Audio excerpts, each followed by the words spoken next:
Assalamualaikum warahmatullahi wabarakatuh.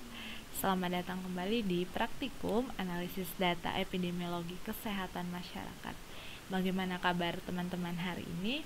Semoga sehat walafiat dan senantiasa dilimpahkan kebahagiaan. Amin amin ya robbal alamin. Bersama saya Asri, pada pertemuan kali ini saya akan menjelaskan materi mengenai entry dan analisis data menggunakan EVINFO. Di pertemuan minggu lalu, saya sudah menjelaskan terkait bagaimana melakukan checking dan coding untuk melakukan pembatasan atau mempermudah teman-teman saat melakukan pengentrian data pada EVINFO. Kurang lebih seperti itu ya. Nah, selanjutnya pada minggu ini teman-teman akan melakukan pengentrian dan analisis data menggunakan EVINFO. Untuk entry data kita akan menggunakan menu enter data, di mana menu ini juga nanti selain untuk tempat entry data bisa digunakan untuk memodifikasi ataupun melakukan pencarian terhadap record data yang sudah teman-teman input sebelumnya. Adapun untuk analisis datanya, nanti kita akan menggunakan menu klasik yang ini, dimana nanti teman-teman akan bisa melakukan analisis data baik univariat, bivariat, maupun multivariat. Nah, langsung saja. Pertama sekali saya akan mendemonstrasikan bagaimana melakukan entry data pada EVINFO. Silakan teman-teman buka dulu EVINFO-nya, baru nanti dipilih menu yang ya enter data tadi. Silakan diklik. Kita tunggu sampai loading. Sudah keluar lembar kerjanya seperti ini. Nah, di pojok kiri ini ada menu open form. Silakan teman-teman klik lagi, dimana kita akan memilih form yang akan kita entry atau kita input datanya. Di sini ya, teman-teman bisa pakai form yang sudah dibuat pada pertemuan minggu lalu. Mau coba yang E. coli ataupun yang gondok nanti silahkan, nggak apa-apa, disesuaikan. Nah, kalau saya di sini akan mencoba mendemonstrasikan yang E. coli dulu aja. Nah, langsung diklik open. Kalau sudah, langsung di-OK-kan saja. Kita tunggu sampai lembar kerja formnya muncul. Oke, sudah muncul. Ini pack 2, kita ke pack 1. Nah, ini dia untuk lembar kerjanya ya. Tadi saya sudah iseng-iseng mencoba mengisi, makanya sudah ada di sini recordnya baru satu ya, satu record countnya. Nah, teman-teman nanti di sini ada banyak menunya ya di enter data ini. Ini ada new record. Ini pastikan teman-teman selalu mengklik ini setiap sudah selesai mengisi record atau data yang teman-teman input, atau melanjutkan untuk melakukan pengentrian ke case berikutnya. Nah, ini ada tombol untuk melihat previous record, ataupun ini teman-teman mau pergi ke first record atau the last record. Di sini ini untuk ke next record. Pokoknya di sini teman-teman bisa memainkan tombol-tombol ini nanti kalau misalnya pada saat entry data mungkin ada yang masih perlu diedit atau dimodifikasi lagi, kurang lebih seperti itu. Nah, langsung saja saya contohkan ya untuk pengisian recordnya. Ini kan tadi kita udah melakukan, saya udah mencoba melakukan entry data ya, case ID number 1, maka kita save dulu. Nah, kalau sudah nanti tombol save-nya auto aktif seperti ini. Nah, baru kita lanjut ke case ID yang kedua, kita klik yang new record. Oke. Kita ke pack 1 dulu ya. Nah, kita akan mengisi case ID yang kedua. Date of interview-nya dibikin tanggal 2 tadi misalnya, atau tanggal 1 lagi terserah. teman-teman mau isi, saya contohkan Asri, last name-nya mungkin bisa diisi, nanti disesuaikan saja. Seksnya perempuan, addressnya Janturan misalnya, ethnicity grupnya Melayu, phone numbernya diisi.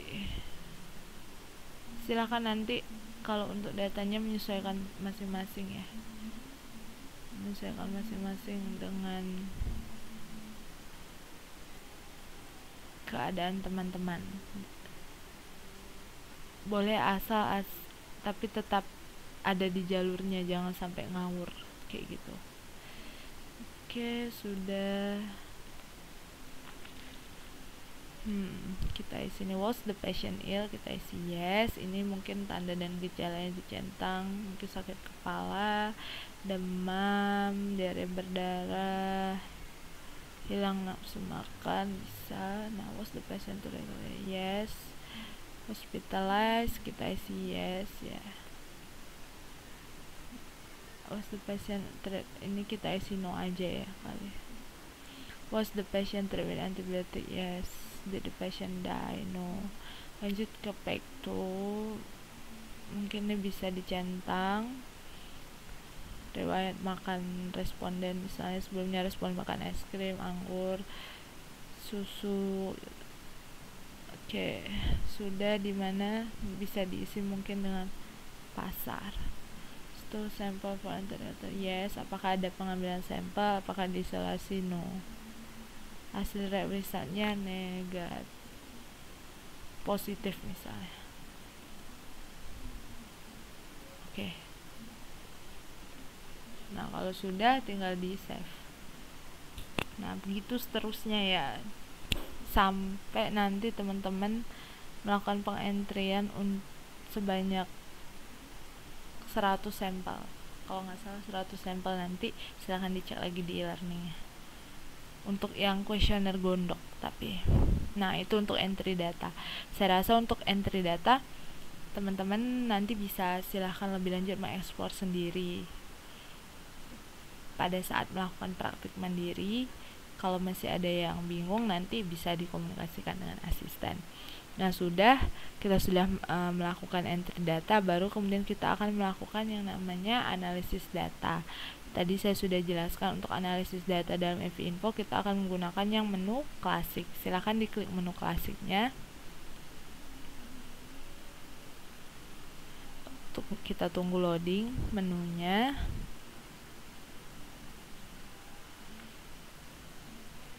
Oke, sudah muncul lembar kerja untuk menu klasik seperti ini, analisis ya, analisis secara klasik. Nah, di sini ada Command Explorer, sama seperti pas kita membuat form atau template questionnaire ya, ada Command Explorernya juga. Nah, langkah pertama kita akan membuka data yang mau kita analisis. Langkahnya itu bagaimana? Di sini ada analisis komen yang data, itu ada read. Silahkan yang read ini diklik. Nah, sudah muncul kotak dialognya, ada database type-nya, pastikan diisi FI-info 7 project. Nah, untuk data source-nya itu silahkan di browse di sini sesuai yang ada di modul. Nanti otomatis akan terhubung ke foldernya punya CDC dari FI-info-nya. Teman-teman klik yang project.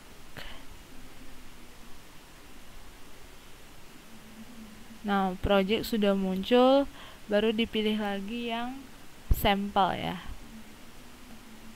Sampel diklik. Nah, baru ada sampel PRJ-nya, nanti diklik. Baru di open. Nah, saya di sini di deny ya. Saya nggak tahu kenapa, apa karena mungkin sudah pernah saya buka sebelumnya, jadi saya akan menggunakan recent data nih, sudah saya pernah kerjakan sebelumnya yang sampel PRJ. Nah, nanti dia baru muncul seperti ini. Nanti kalau teman-teman mungkin bisa mencoba seperti yang sudah saya jelaskan di awal tadi. Nah, Sudah muncul data source explorernya, silahkan pilih yang Oswego, baru diklik OK.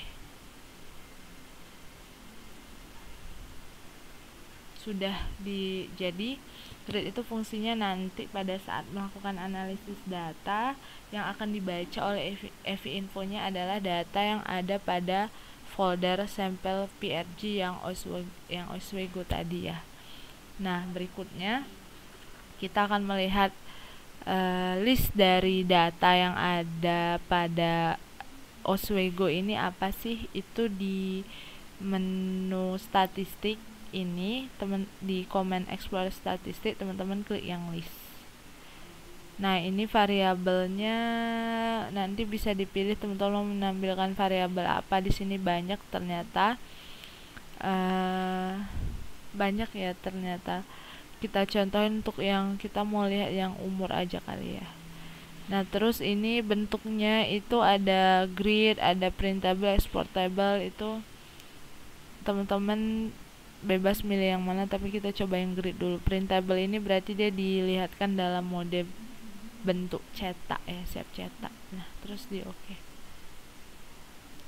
Nah, ini adalah list X-nya ya, untuk X saja. Nanti teman-teman bisa lihat untuk yang variabel yang lain. Kalau misalnya mau lihat variabel yang lain tuh tinggal yaudah langsung di OK kan aja. Ini variabelnya all, terus di OK. Nanti listnya akan keluar nih, mulai dari variabel X, sex, terus riwayat makan dan seterusnya, itu ada semua di sini. Nah, kurang lebih seperti itu untuk mau melihat list data yang akan dianalisis. Nah, kalau sudah, berikutnya kita juga mau melihat nilai frekuensi dari masing-masing list data. Teman-teman bisa ke menu statistik lagi, baru klik yang frekuensi. Nah, frekuensi off-nya, misalnya frekuensi off-nya ini kalau kayak gini kita mau nampilin semua ya. Teman-teman misalnya mau lihat yang contohnya tadi yang X ya lah ya, yang umur. Terus kita OK. Nah, ini persentase umur ya. Tapi kan untuk data numerik itu kalau penyajian dalam tabel itu kurang mumpuni, apalagi belum dikelompokkan kayak gitu. Jadi nanti bisa dianalisis lebih lanjut. Ini kurang lebih cara seperti itu kalau teman-teman ingin menampilkan persentase di FI Info. Lanjut, kita akan coba melakukan analisis bivariat pada FI Info. Itu langkahnya bagaimana? Pada menu statistik lagi di sini teman-teman bisa lihat ada Command Explorer yang table, silahkan diklik. Nah, di sini ada tampilan kotak dialognya exposure variable dan outcome variable. Nah, di outcome variabelnya ini teman-teman pilih variabel yang IL. Baru exposure-nya itu kita pilih yang vanilla. Kita mau lihat konsumsi vanilla terhadap sakitnya ini kita anggap aja diare ya tadi. Nah, kalau sudah tinggal di OK kan saja. Nah, udah muncul tabulasi silangnya dan beserta nilai hasil perhitungan statistik analisisnya udah muncul. Nah, di sini maaf. Nih ya. Orang yang mengonsumsi vanilla dan mengalami sakit itu ada sebanyak 43 orang. Dimana sebaliknya yang mengonsumsi vanilla tapi tidak sakit ada 11 orang. Yang tidak mengonsumsi vanilla tapi sakit ada 3. Yang tidak mengonsumsi vanilla dan tidak sakit itu ada 18 orang. Jadi keseluruhan sampel kita itu ada 75 orang, dimana dengan masing-masing persentasenya sama ya, kurang lebih penampilannya sama kayak kebanyakan aplikasi statistik lainnya, salah satu SPSS ya. Nah, untuk hasil analisis statistiknya juga bisa lihat di sini. Ini udah ada nilai rasionya, ada juga nilai risk ratio. Itu tergantung nanti pada desain penelitian teman-teman gunakan ya.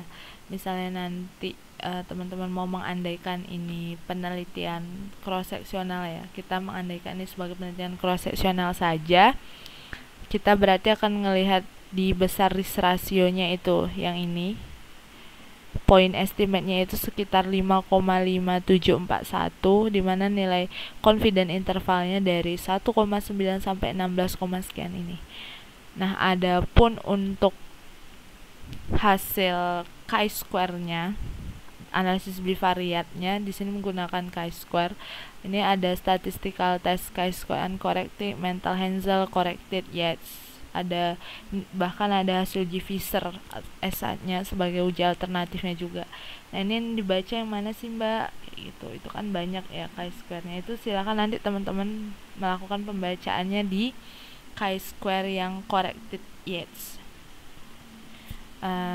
Nanti dilihat karena kita melakukan pengujian kita dua arah atau satu arah ya. Di sini dianggap dua arah, dan ini nilai v-value-nya tuh yang ini 0,00072990. Nah, ini ada chi-square mental Hensel. Sedikit info untuk teman-teman, kapan kita akan melakukan kapan kita menggunakan uji mental Hensel ini tuh. Mental Hensel ini biasanya itu digunakan untuk analisis stratifikasi. Selain itu juga bisa digunakan pada saat melakukan analisis multivariat, di mana nanti dia akan berusaha mengendalikan efek dari variabel perancu atau variabel pengganggu dengan cara mengelompokkan sampel menjadi kelompok yang memiliki kategori variabel perancu yang sama. Kurang lebih seperti itu untuk yang chi-square mental Hensel ini. Itu saja untuk catatan penting dari hasil analisis statistik menggunakan FI-info ini. Ini yang bivariat dulu ya. Nah, kemudian teman-teman bisa lanjut melakukan analisis multivariat juga. Yang pertama itu menggunakan analisis regresi linear, namun untuk data yang akan kita gunakan tentu saja berbeda ya. Di sini saya akan mencontohkan data yang akan kita gunakan itu yang baby blood pressure. Jadi di read-nya, di data, klik read lagi, kita akan mengunduh yang baby blood pressure, terus diklik OK. Nah, kalau sudah, teman-teman pada menu advanced statistik ini ada linear regression.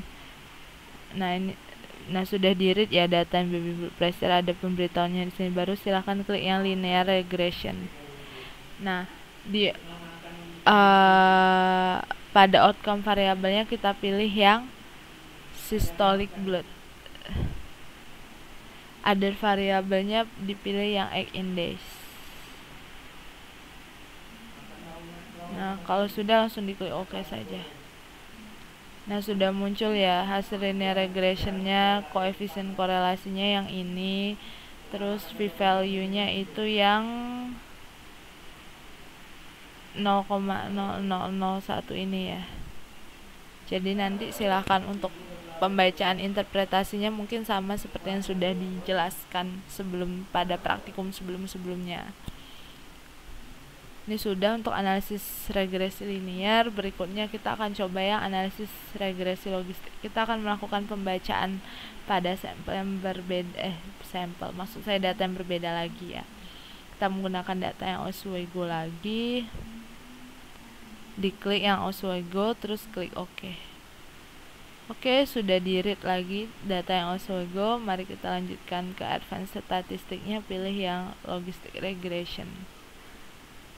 Pada outcome variabelnya kita pilih yang IL. Other variabelnya bebas. Di situ di buku modul disuruh pilih brown bread. Terus berikutnya ada Quebec cell, ada watermilk sama coklat. Watermilk, saya tidak menemukan watermilk, coklat saja ya. Baru ada vanilla. Diklik coba, klik OK. Nah, sudah muncul juga hasil analisis logistik regressionnya di sini beserta nilai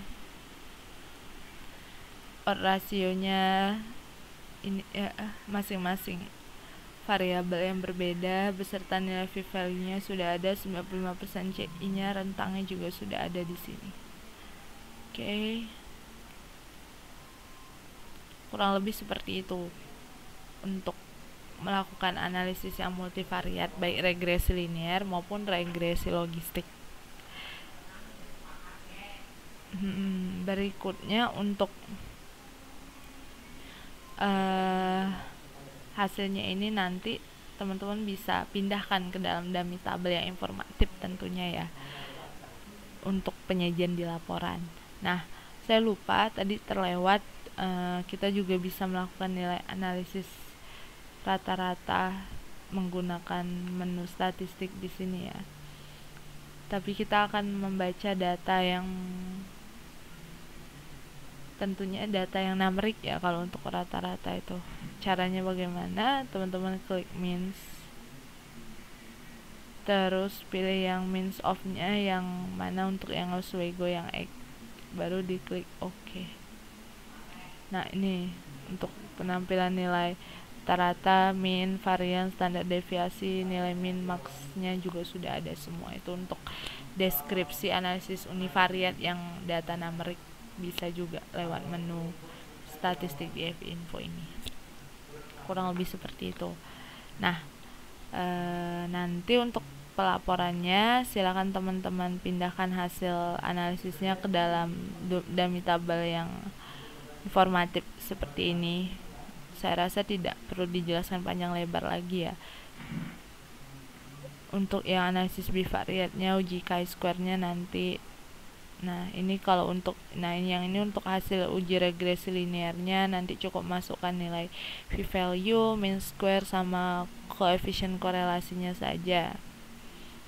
Variabelnya nanti tergantung, disesuaikan dengan form yang teman-teman buat. Baru ini yang untuk hasil regresi logistiknya cukup masukkan nilai odds ratio-nya, nilai confidence interval, dan p-value-nya. Kurang lebih seperti itu. Nah, baik, saya rasa cukup sekian terkait penjelasan entry dan analisis data menggunakan F-Info. Jika teman-teman memiliki kendala dan pertanyaan lebih lanjut, bisa berkomunikasi dengan asisten dan dosen analisis data epidemiologi lainnya. Saya mohon maaf apabila dalam video ini masih banyak kurangnya.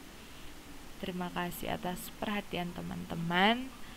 Tetap jaga kesehatan dan sampai bertemu kembali di praktikum selanjutnya. Saya akhiri, billahi taufik wal hidayah. Wassalamualaikum warahmatullahi wabarakatuh.